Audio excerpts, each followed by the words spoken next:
Master, welcome back. Sukad na recording kata 2011 siguro ni. Originally na record na to.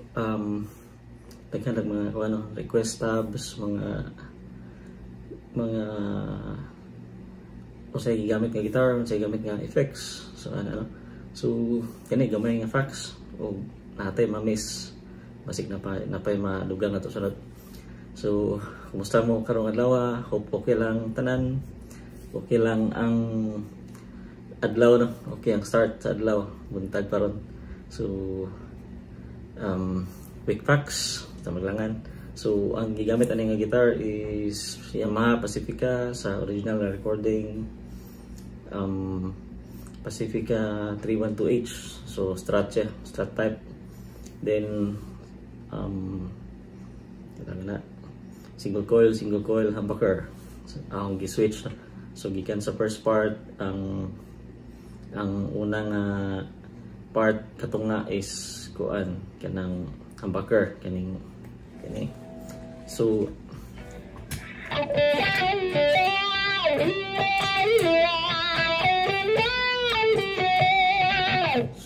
kana siya humbucker para siya. Then padayon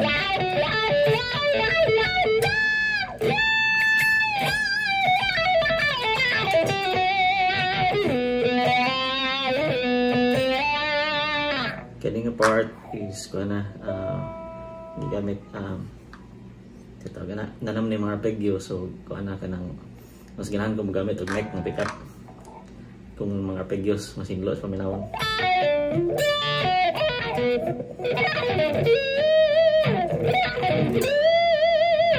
So 2011 una na record tutuod na then hatod karon since day 1 mga since pag-release daghan mga pangutana nasa YouTube, nasa Facebook. Then by the way atong gamit atong effects kapalit no. Sa una hatod karon di pa gyud kapalit grasya ra ning natay access karon. So atong gamit atong effects chain analog pedalboard ato nga time analog na atong time no. Una sa wala pa dito hindi ko kapalit og pedal sa unang recording. Ang gamit nako ang best day no sa nikatip best nga kanang brake alternative sa pulley sa is phaser or phase shifter. So kung wala tay pedal, wala pa tay pedal, hindi pa ta ka palit, ang best nga brake alternative auto nga alternative phaser or phase shifter. So daghan makita daghang brand phaser pangita lang sa Shopee or Lazada or online. Pwede na himuon na to nga Actually most reggae bands ilang gamit nga alternative kung magkaskas sila kapoy man si pedal no. Auto or phaser man gigamit nila for kanang alternative sa although nindot gid ang pedal no kay kuan mo siya kanang ma-express man nimo man gitawag expression pedal kay ma-express nimo ang iyang usa ka nindota iyang abre iyang expression.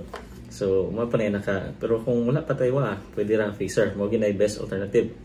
So next nga gigamit nga drive is ang gamit ato nga time is Blues Overdrive Blues Overdrive Boss OD3 Overdrive 3. So Boss yellow overdrive. So tip po nino number 2 ang nindot nga as much as possible low gain atong drive mag guitar solo.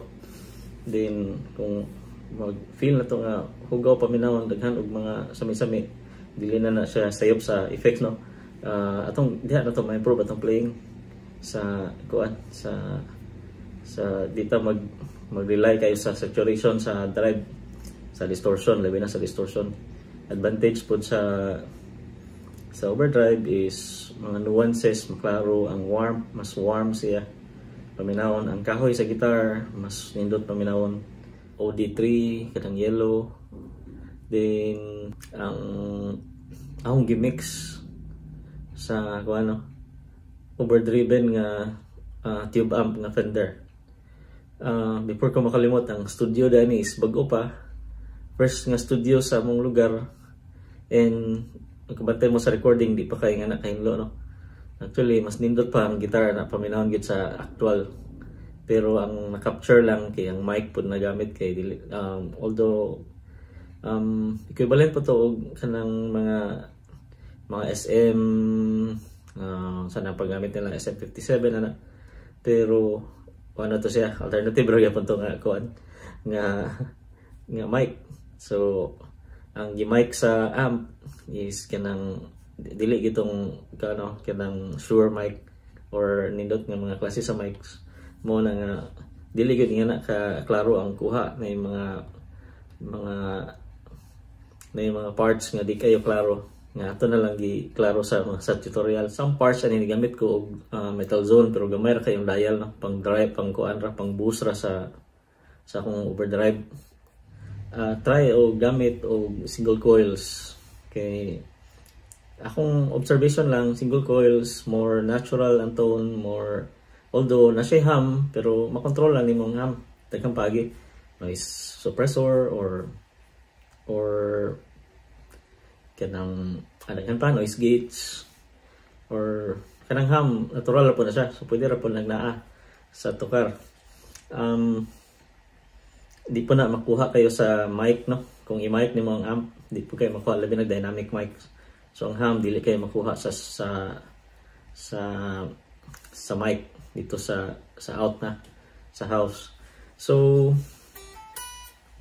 mo to single coil mo na yung next kani ang tip nga sunod kato, experiment on or try using different types of pickups, humbucker and single coil. Sa Strat, akong kanang Strat na ko karon ng Fender, akong ginagamit yun is single coil, kanang bago, neck pa good for lead guitar solos, kay madungog na ko gyud nga mas klaro ang expression sa nuances, no. Ang nuances kanang mga gamay nga kalahian sa imong pagtukar nga unique nga wala sa uban, na ani mo maklaro na siya sa single coil, and mas maklaro po siya sa overdrive kaysa sa distortion. So last for today, habang i-wrap up, no, ang ideal nga paggamit ng delay is especially for lead guitar is lang kanang 2 repeats, 1 repeat, pwede ra 1 repeat, uban is 2 repeats. So ug daghan na kayong repeats kuan na, kanang mahatag og kanang sagbot sa imong playing. Imagine mag-play ka nya mara kang nasa langob, so ingana pod ang daghang repeats, no. Ang kani mga time bass effects, delay, reverb, okay nindot kini sila, pero sakaan ang dial labi na for lead guitar, ang resulta is muddy, and kanang magbalik-balik nga mara siya, o kanang magbanda-banda ang sound, mara kang nasa bukid or nakasalangob. Okay lang siguro for mga ambient nga parts, pero lead guitar na magaling reverb, delay, gamay lang dial, especially sa delay repeat, gamay lang repeat, one katulo lang balik, no.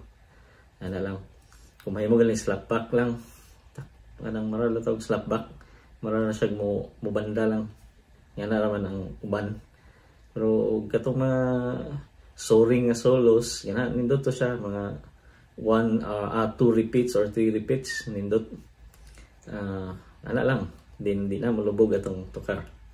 So ani sa tataman mga brad, mga master, God bless, and hangtod sa sunod.